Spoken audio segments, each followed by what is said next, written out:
नमस्कार, सुप्रभात, वंदे मातरम। मित्रों, आज आपसे बात करना चाहता हूं भारतीय मुसलमानों की, भारत में रहने वाले मुसलमान। पहली बात तो ये समझ लीजिए कि ये हिंदू समुदाय से बहुत अलग है संरक्षण के मामले में, ऑर्गेनाइज्ड के मामले में। मैं ये कहना चाहता हूं कि भारतीय मुसलमान एक बहुत क्लोज्ड निट कम्युनिटी है, जबकि हिंदू नहीं है। उदाहरण के तौर पे आप किसी सड़क पर एक मुसलमान को थप्पड़ मार दो, वो मुसलमान को ज्यादा से ज्यादा 10 मिनट लगेगा अपने नजदीकी मस्जिद या मदरसा पहुंचने में। वहां वो मामला बताएगा, 2-3 मिनट के अंदर अंदर वो मस्जिद या मदरसा जो है दिल्ली के जामा मस्जिद को एक फोन करेगा या ईमेल करेगा। दिल्ली के जामा मस्जिद के पास सारा डेटा रखा हुआ है कि अगल बगल के कौन से मस्जिद है, किस मस्जिद में कितने लोग जमा हो सकते हैं, उनके व्हाट्सएप ग्रुप क्या है। वो 5 मिनट के बाद उनको खबर देगा, और उनको खबर देने का 10 मिनट के बाद आप सड़क पे अचानक से देखते हो कि 5,000, 10,000, 20,000 की भीड़ जमा हो गई। एक आम हिंदू को समझ में भी नहीं आता है कि एक छोटी सी घटना और अचानक से सड़कों पे और सब जगह जो है ये 15-20 हजार मुसलमान कहां से आ गए। वो इसलिए ऐसा कर सकते हैं क्योंकि उनकी नेटवर्क बहुत स्ट्रांग है और एफिशिएंट है, जबकि आपके साथ ऐसा नहीं है। अगर किसी एक हिंदू को एक थप्पड़ मार दो या कुछ करो और उसको बोलो, तो वो नजदीक के अगर मंदिर में जाके पुजारी को बोलेगा कि भाई किसी मुसलमान ने मुझे थप्पड़ मार दिया, तो पुजारी कहेगा हम ही क्यों बता रहे हो, आप पुलिस में एफआईआर करो ना। आप किसी पार्षद, एमएलए वगैरह के पास जाके बोलो कि भाई किसी ने मुझे थप्पड़ मार दिया, तो भाई तुम्हारी लड़ाई है, तुम खुद लड़ो, इसमें हम क्या कर सकते हैं। आप बहुत हुआ तो बजरंग दल या विश्व हिंदू परिषद वाले से बात करो। आप बजरंग दल के पास जाइए, बजरंग दल के कार्यकर्ता तुरंत लाठी डंडा लेके तैयार हो जाएंगे और बोलेंगे कि चलिए साला कौन है देखते हैं। हमारे सचिव और हमारे प्रभारी जो हैं उनको आने दीजिए, और सचिव और प्रभारी आकर पूछेगा क्या मोर्चा है, धरना देना है, मीडिया आ रही है। वो कैलकुलेशन लगाना स्टार्ट कर देता है कि अगर मैं कुछ करूं खबर बनती कि नहीं बनती है, पब्लिसिटी मिलेगी कि नहीं मिलेगी, मैं नेता के तौर में पेश होऊंगा या नहीं होऊंगा समाज के बीच में।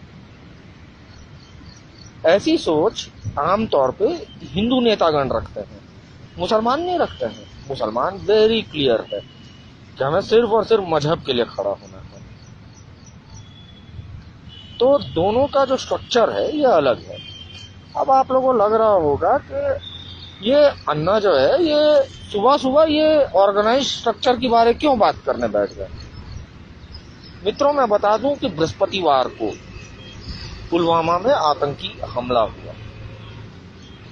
हमले के बाद सारे मुसलमान जन समुदाय, जनमानस जो है, इनके जुबान पे मानो जैसा लकवा मार गया। सब चुप, कोई रिएक्शन नहीं। अच्छा हुआ, बुरा हुआ, निंदा करेंगे, कुछ भी नहीं, चुप। हाँ, राजनेता ठहरे, जो एक ऑफिशियल बयान देना होता है कि हम इस तरह की घटना का घोर निंदा करते हैं, उन्होंने बयान दे दिया। जैसा असदुद्दीन ओवैसी ने तुरंत बयान दिया कि भाई इस तरह की घटनाएं का हम घोर निंदा करते हैं। पर सामान्य जन समुदाय जो है मुसलमानों को, उन्होंने रिएक्ट नहीं किया। कल उनका जुम्मा था, ये 1 बजे नमाज के लिए पहुंच जाते हैं, जबकि 1:30 बजे से नमाज शुरू होती है। आधा घंटा इनकी तकरीर चलती है, इनको गाइडलाइन दिए जाते हैं। आपको मंदिर का कोई पुजारी बताता नहीं है किसी राजनीतिक विषय में, देश में हो रहे घटनाओं पे आपको कैसे रिएक्ट करना है, पर इनके इमाम और मौलाना इन्हें ट्रेनिंग देते हैं, इन्हें बताते हैं कि देश में हो रहे घटनाओं पे आपको कैसा रिएक्शन देना है। और कल 2 बजे के बाद एक बाढ़ सी आ गई निंदा करने के लिए कि हम घोर निंदा करते हैं, कश्मीर में जो कुछ हुआ, पाकिस्तान आतंकवादी है, पाकिस्तान फलाना है, ढिमकाना है। अरे बेशर्मो, किस मुंह से तुम लोग पाकिस्तान को कोस रहे हो। पाकिस्तान का निर्माण के लिए क्या कराची के मुसलमानों ने आंदोलन किया? पाकिस्तान के निर्माण के लिए क्या पेशावर के मुसलमानों ने आंदोलन किया? क्या लाहौर के मुसलमानों ने आंदोलन किया? नहीं, उत्तर प्रदेश के मुसलमानों ने आंदोलन किया। भारत के मुसलमानों ने वोटिंग करवाई कि अलग पाकिस्तान होना चाहिए, और ये लोग 95% के ऊपर इन्होंने वोट किया कि पाकिस्तान अलग देश मिलना चाहिए। और जब मिल गया तो गए नहीं, बोलता कि नहीं, हमको तो भारत से प्यार है, हम नहीं जाएंगे, हम तो यहीं रहेंगे। और बेवकूफ ढक्कन हिंदू इस बात को मान भी लिए कि हाँ, ये भारत को प्यार करते हैं, इसीलिए ये लोग नहीं गए। जबकि इनकी मंशा थी कि हम 4 बच्चे पैदा करेंगे, हमारे 4 बच्चे 40 बच्चे पैदा करेंगे, वो 40 बच्चे 800 बच्चा पैदा करेंगे, और हम तुम्हारी देश को कब्जा कर लेंगे। मुसलमान अपने तय लक्ष्य की तरफ बहुत क्लियरली बढ़ रहे हैं, हर कपट का हथकंडा इस्तेमाल करके। सारा कंफ्यूजन हिंदू को है, मुसलमान को बहुत क्लियर है। ऐसे वैसे जैसे तैसे भारत को हड़प जाना है इस्लाम के नाम पे, चाहे दंगे करके, चाहे जनसंख्या जिहाद करके। जनसंख्या जिहाद वो इसलिए कर रहे हैं क्योंकि उनको समझ में आ गया है कि हम सड़क पे लड़कर मारपीट से हिंदुओं से जीत नहीं सकते हैं। खासकर अभी की जो हिंदू पीढ़ी है, इससे तो हम बिल्कुल नहीं जीत पाएंगे, बिल्कुल भी नहीं जीत पाएंगे। ये मुसलमानों को बहुत क्लियर हो चुका है। गुजरात 2002 में हिंदुओं ने दिखा दी कि तुम 56 तीर्थ यात्रियों को मारे, तो इस्लामी जिहाद की औकात दिखा दी हिंदुओं ने। तो मुसलमान को बहुत क्लियर है कि हम लड़के नहीं पा सकते हैं, हम वोट के बल पे मताधिकार से भारत को हड़प लेंगे। जितने वोटर पैदा करना है करो।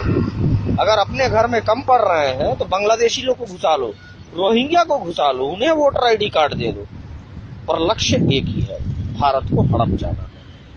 और एक बार भारत की सत्ता हमारे हाथ लग गई तो हम हिंदू थोड़े ना हैं, हमें तो जो करना है वो करेंगे। और वैसे भी बात सच है कि जब जब मुसलमानों के हाथ सत्ता लगी, उन्होंने अनगिनत मंदिरों का विध्वंस किया, लाखों हिंदुओं का नरसंहार किया। जिस बादशाह का जितनी सामर्थ्य थी उतना बड़ा हरम बनाया और भर दिया उसने हिंदू औरतों से। और हम हिंदुओं को सत्ता मिला तो हमने क्या किया?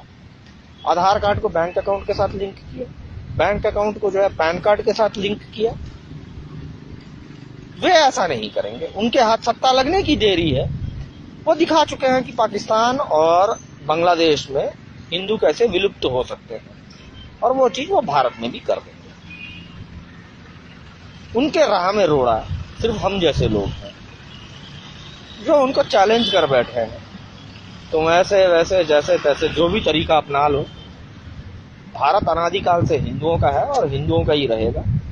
मिटा दिए जाओगे, भारतीय मुसलमानों का हाल रोहिंग्या से बदतर कर दिया जाएगा, मगर भारत पर आधिपत्य हम हिंदुओं का ही रहेगा।